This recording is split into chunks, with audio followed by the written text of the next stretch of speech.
Richard H. Kirk has died, age 65. Cabaret Voltaire's towering genius Richard H. Kirk has died. A creative genius indeed, and a truly top fella. Richard H. Kirk, co-founder of the pioneering UK industrial group Cabaret Voltaire, has died. News of Kirk's death comes from Cabaret Voltaire's publicist, and no cause of death has been reported. Kirk was 65. Cabaret Voltaire formed in the English city of Sheffield in the early 70s. Kirk and fellow co-founder Chris Watson were fascinated with early electronic music, and they formed Cabaret Voltaire with Kirk's friend Stephen Mallinder, who sang and played bass.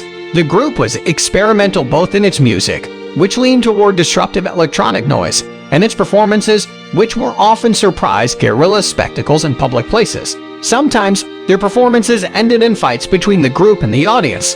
Cabaret Voltaire built Western Works, their own Sheffield recording studio, in 1977, and they signed with Rough Trade a year later.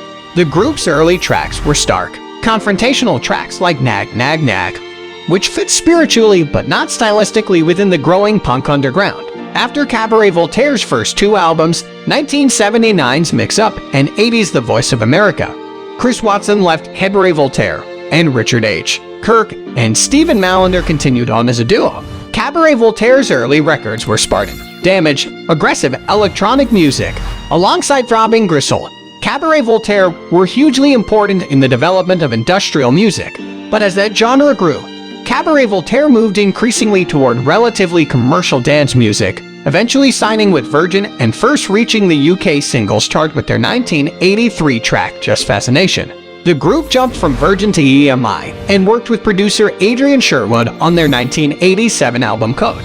Kirk, recording solo, began experimenting with house music in the late 80s, and Cabaret Voltaire went in that direction as well in the early 90s. Cabaret Voltaire broke up in 1994, and Kirk continued to record, both under his own name and under a series of aliases.